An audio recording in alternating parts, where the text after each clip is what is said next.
Hello everyone. In this class, we'll learn about cerebral cortex. The learning objectives would be to name the association cortical areas and list the functions of neocortex, understand the concept and importance of cerebral symmetry, asymmetry, that is cerebral dominance, give the functions and dysfunctions of four lobes of the brain, and appreciate the cortical plasticity. Association cortex, that is, which is called as neocortex. In evolution, the part of brain that has grown maximally is association cortex. As phylogenetically it is the newest part of the cortex, it is also called neocortex. The association areas of cortex are different from other cortical areas like sensory or motor cortices, as they yield no sensory evoke potential or movements when electrically stimulated. However, they yield electrical responses to a variety of sensory stimulus. They are named association cortex because originally they were thought to be associated with integration of sensory information from somatosensory cortex and relay the integrated information to the motor cortex. But later it was discovered that neocortex is the seat of all higher functions. Neocortex is absent in fish, amphibians, and reptiles, rudimentary in birds, and poorly developed in non-human mammals and most developed in humans. Intellect, personality, language, and speech are mainly the functions of neocortex. Learning and memory are also greater extent integrated in neocortex. Though the brains for porpoise, elephant, and whale are larger than brain of humans, the ratio of brain weight and the body weight in human beings is much more than any other species. This indicates the enormous growth of cerebral cortex in human beings. The limbic association cortex, the cortical areas associated with limbic system are included in the limbic association cortex. If you see the functional organization, there are four association cortical areas: prefrontal association cortex, parietal occipital temporal association cortex, temporal association cortex, and limbic association cortex. Frontal or prefrontal association cortex. This consists of a rostral part of the cerebral hemisphere in front of the premotor area. Parieto-temporal occipital association cortex extends between somatosensory and visual cortices above and posterior portion of the temporal cortex below, whereas temporal association cortex extends from lower portion of the temporal lobe to the limbic system. The association cortices are the part of six layered cortical areas of gray matter that spreads in the cerebral hemispheres. The connection within the neocortex are a complex network of neurons. Like other cortical areas such as motor cortex, there are pyramidal and non-pyramidal cells in the association cortices. A complex feedback control system exists within the neocortex. The descending axons of pyramidal cells send collaterals to project via association neurons back to the dendrites of the cells from which they originate. So this forms the anatomical basis for feedback control. The other collaterals connect the adjoining cells. The dendrites of the cells in the deeper layers receive inputs from thalamus, reticular formation, and other cortical areas. Afferents from thalamus terminate mainly in the layer 4 of the cortex. The functions of neocortex. Human being is more skilled in language and speech and higher cognitive functions that include ability to analyze a situation with proper reasoning and interact with the environment accordingly. The neocortex is highly developed in humans to integrate these higher intellectual functions. The language functions. The functions of language and speech in human, that is to understand the spoken and written words and to express ideas in speech and in writing, are mainly the function of association cortex located in the perisylvian region of language area. However, the language function is dependent more on one cerebral hemisphere than the other. The hemisphere which is concerned with language is called as dominant hemisphere, and the other hemisphere as non-dominant hemisphere. Due to its categorization in language function, the dominant hemisphere is better referred as categorical hemisphere and non-dominant hemisphere is known as representational hemisphere. The other functions of neocortex are it includes cognition, reasoning, recognition of the faces, calculation, and navigation. Recognition of faces is an important function as it is essential for social and emotional interaction. This is the function of representational hemisphere, which is usually the right hemisphere.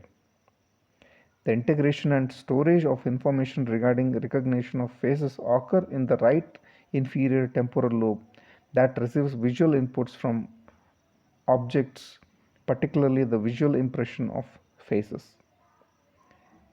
Lesion in this area results in prosopagnosia, the inability to recognize faces. They can recognize the known people by their voices but not by seeing their faces.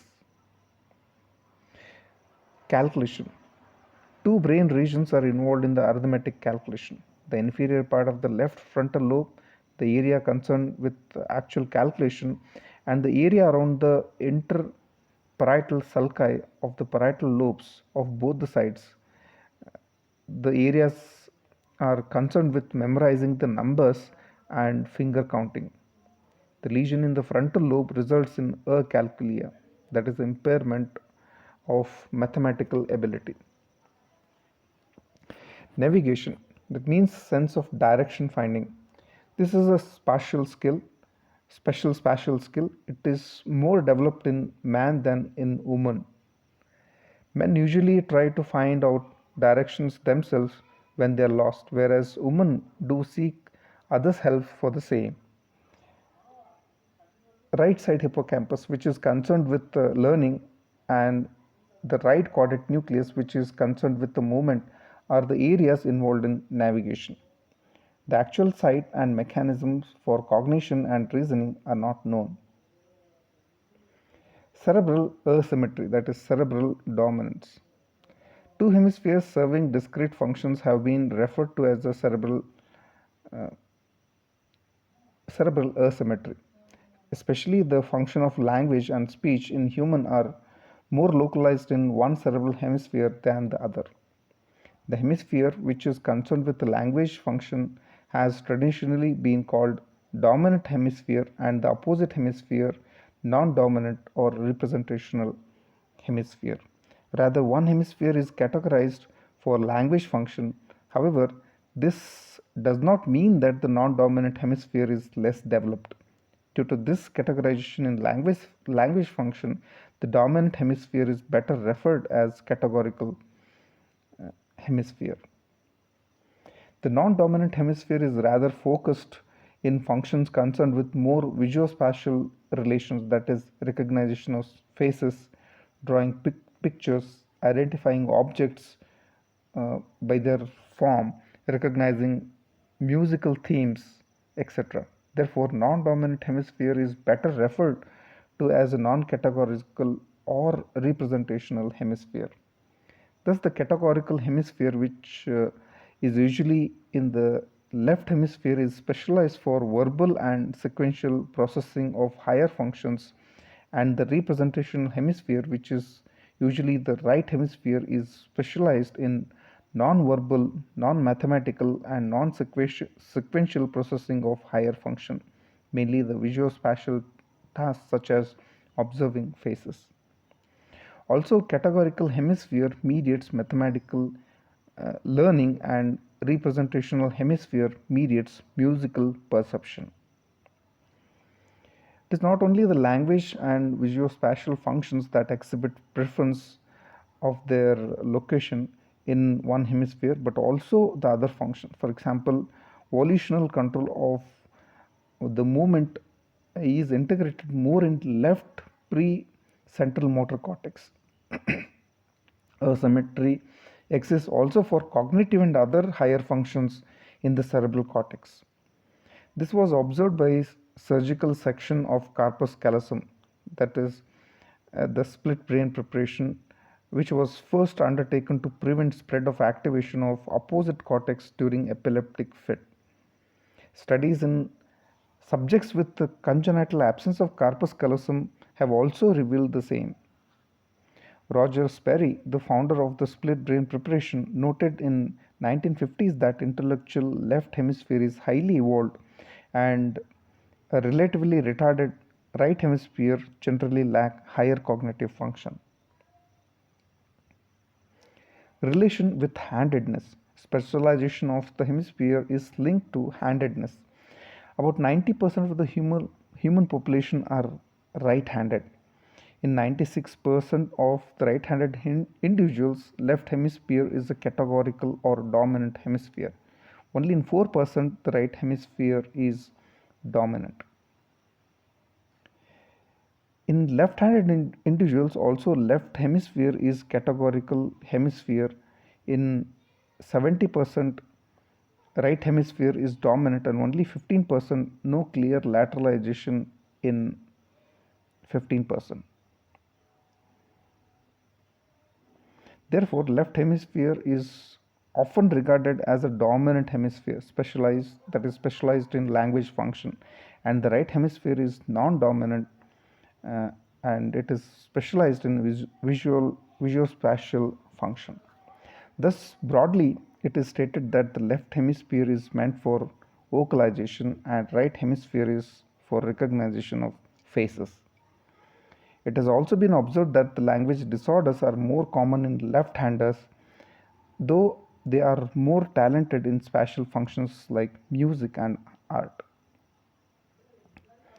Anatomical and biochemical basis. The functional differences between two hemispheres may be correlated with their anatomical variation.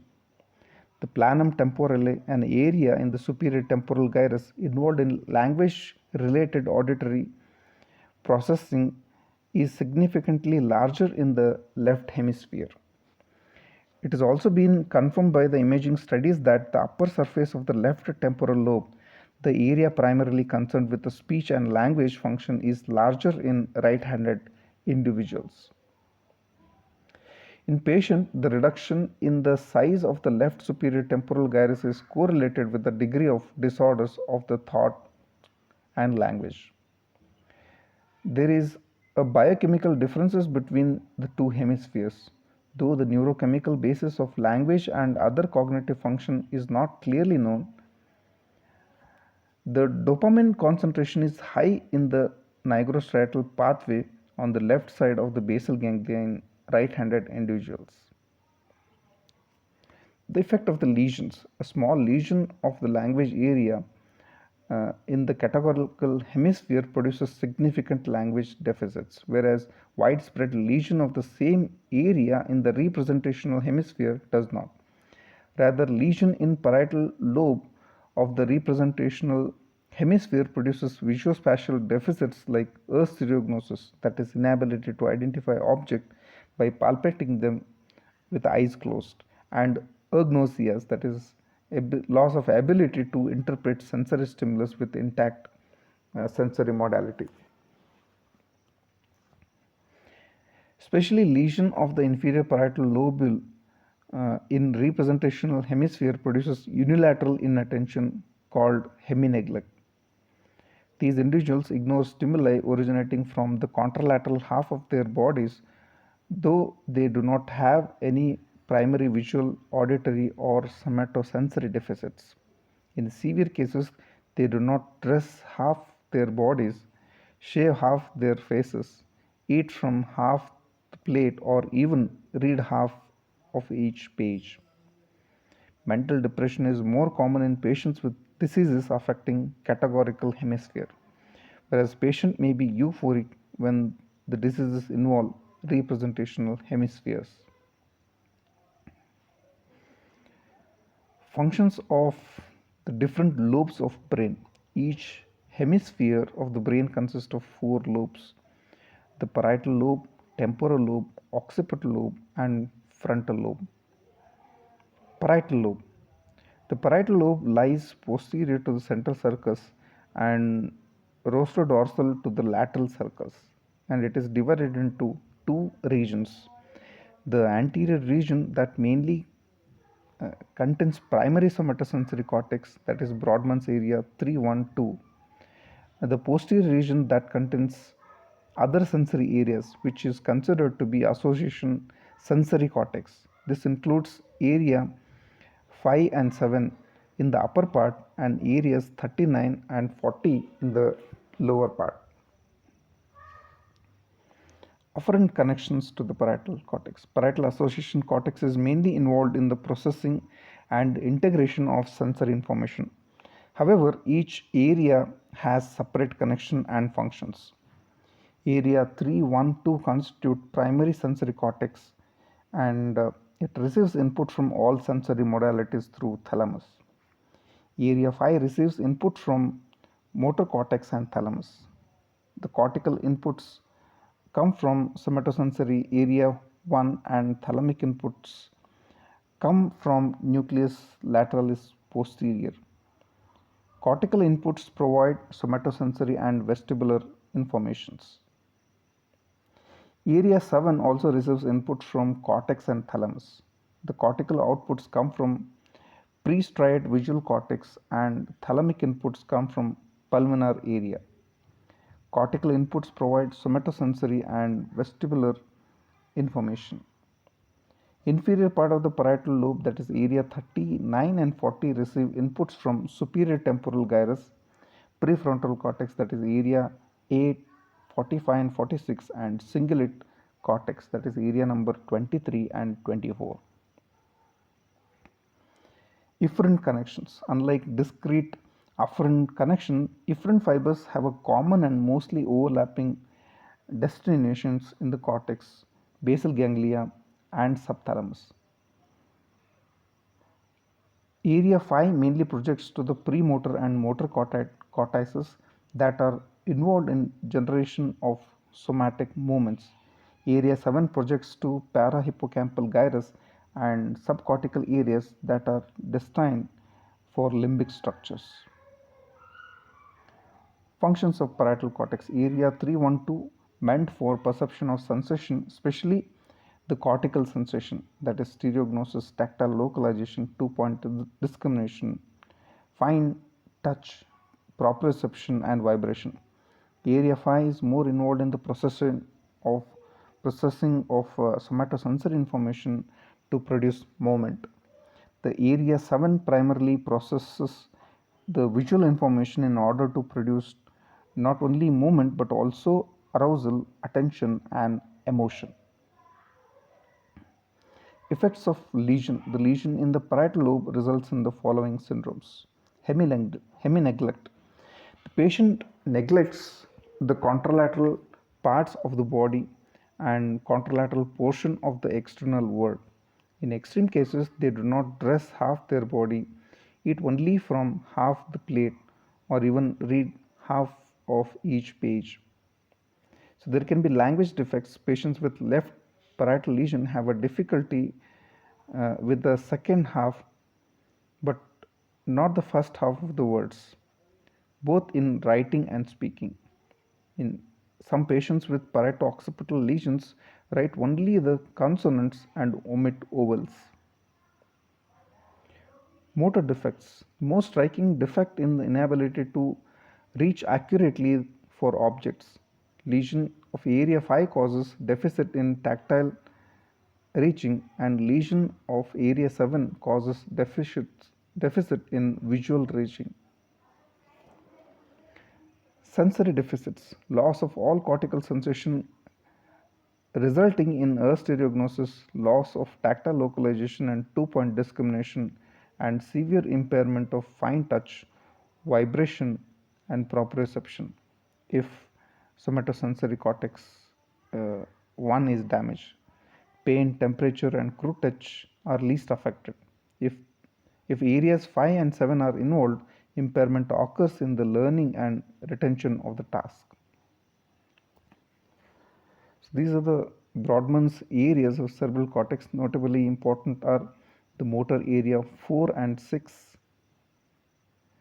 the motor speech, uh, the sensory areas, area number 1, 2, 3, visual areas 17 and 18, the motor speech area that is 44, the sensory speech area that is 22, and auditory areas 41 and 42.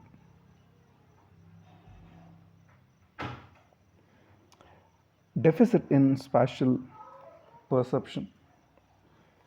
The motor and sensory deficits in posterior parietal lobe lesion, mainly in areas 5 and 7, are produced secondary to a defect in spatial perception.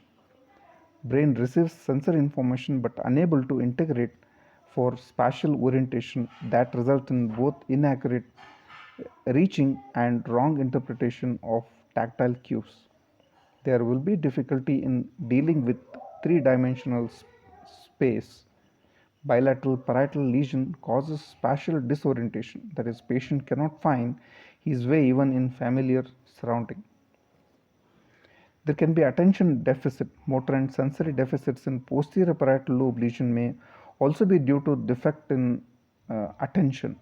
Like hemineglec, there will be inattention. They ignore stimuli from the contralateral side.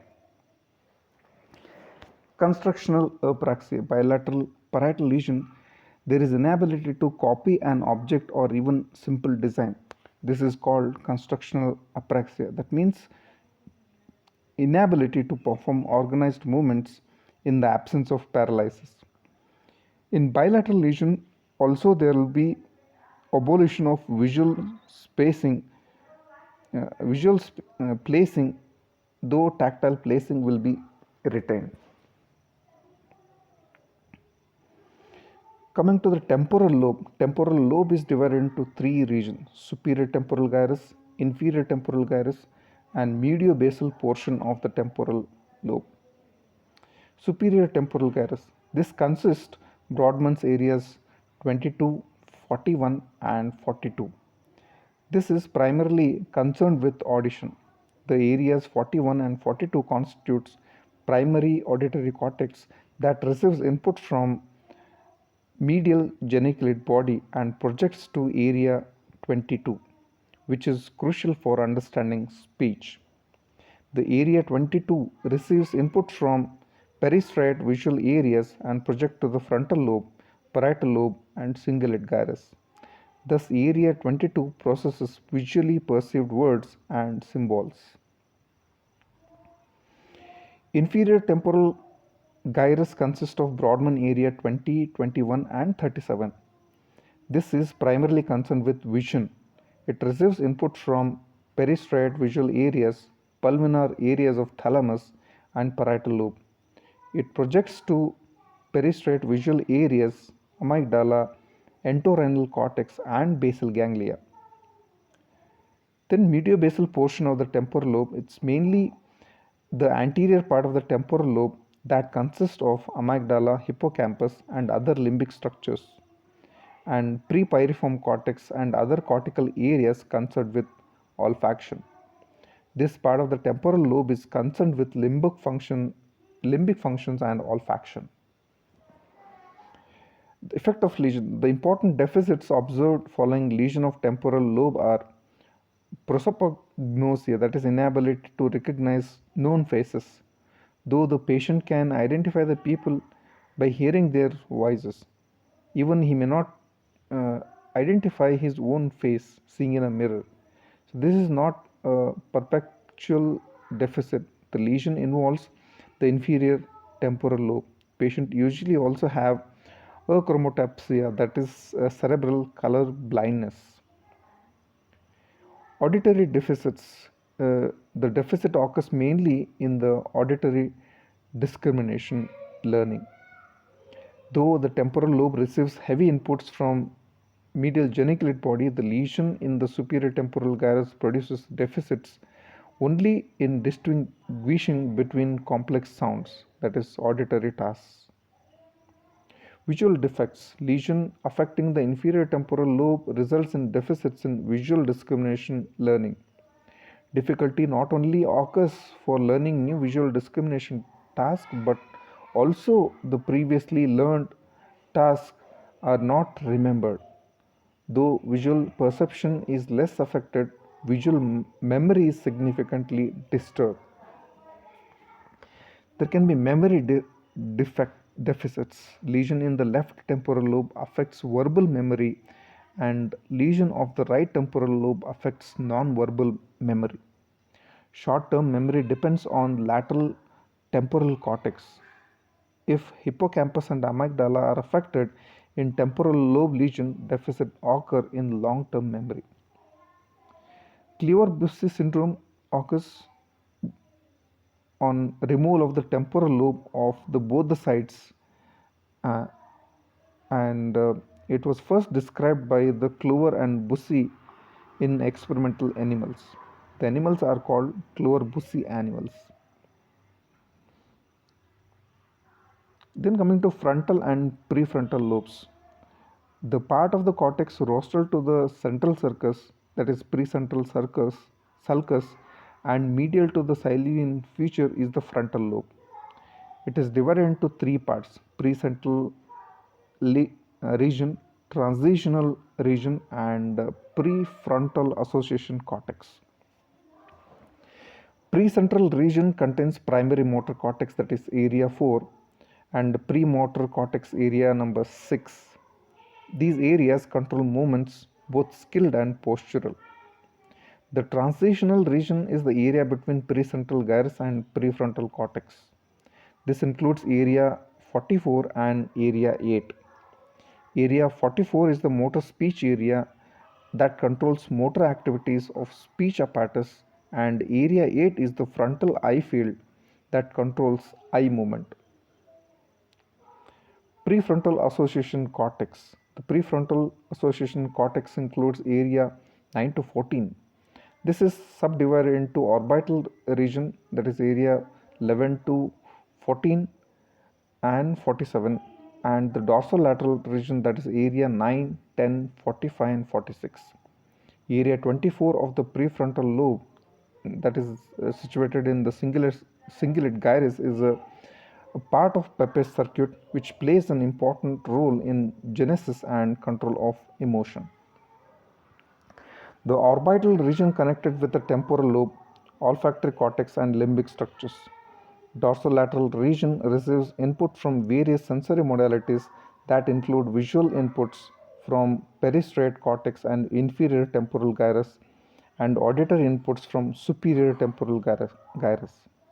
In fact, prefrontal cortex provides powerful neocortical connection to basal forebrain structures including hypothalamus that are involved in control of visceral functions and emotional behaviors. Prefrontal cortex is the seat of human personality. Effect of lesion.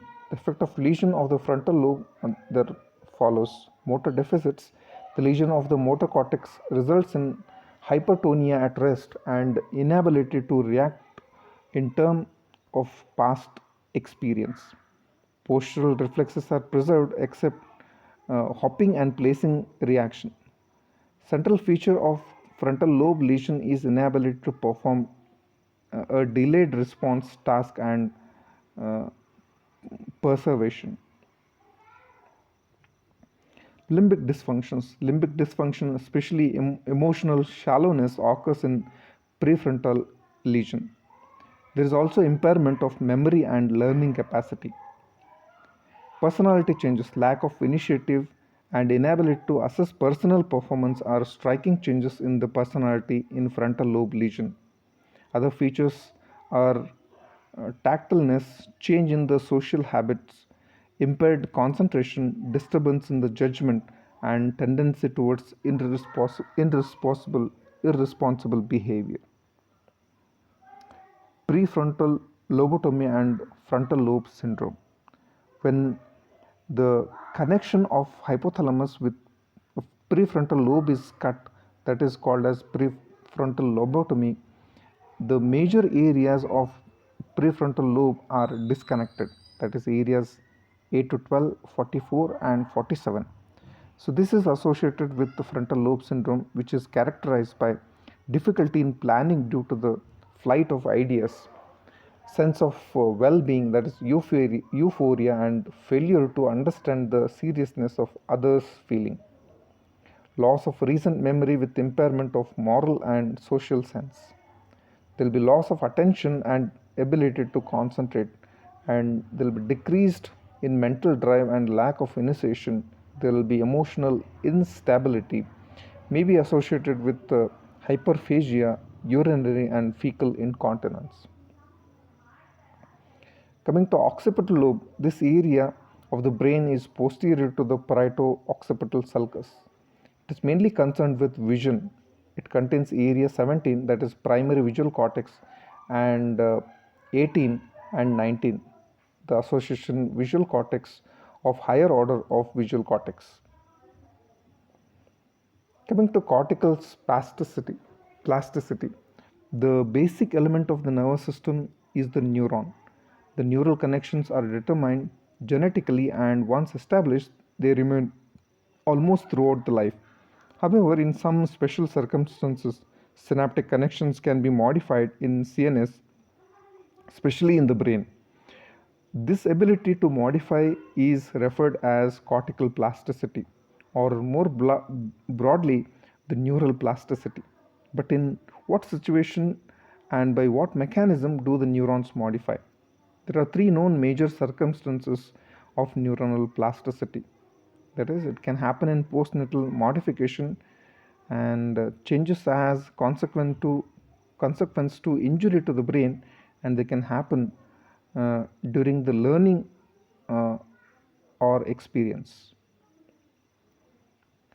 Postnatal modification of neuronal connectivity occur as a result of interaction with the environment.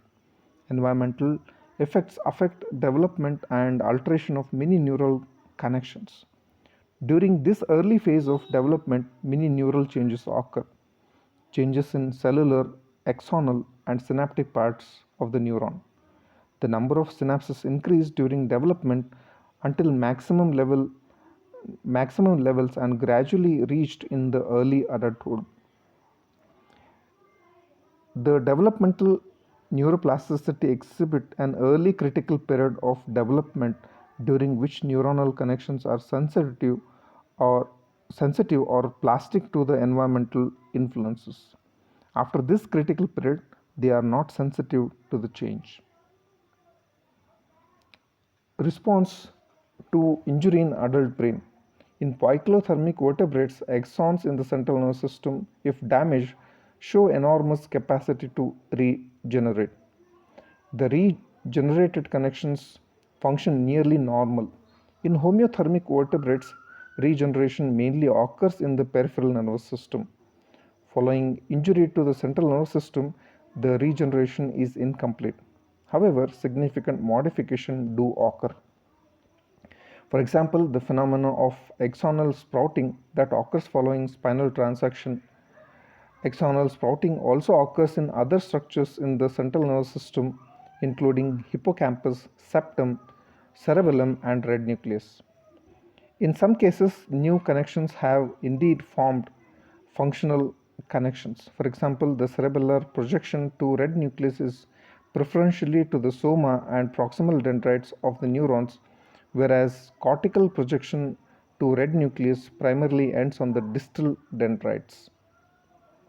If the cerebellar efferent fibers to red nucleus are damaged, then the cortical projection fibers sprout to establish more proximal connection at the synaptic sites that have been vacated by degeneration of the cerebro-rubral fibers. These new connections increase the influence of motor cortex on the red nucleus and contribute to the recovery of motor function. So this is the best example for cortical plasticity. However, not all pathways are equally capable of sprouting. Learning and memory, the capacity of a certain neurons to change their behavior as a function of environmental inputs, is a very important property of nervous system. This serves the basis of learning and adaptive behaviors. Learning refers to process of change in behavior as a result of experience, and memory is the storage of information of the experience induced modification. Storage of information involves actual physical changes in the neurons, and change in the synaptic connections, and cellular changes are the basis of learning and memory. So this is another example for cortical plasticity. So this is in brief about the cortex, the different parts of the cortex, their functions. Thank you.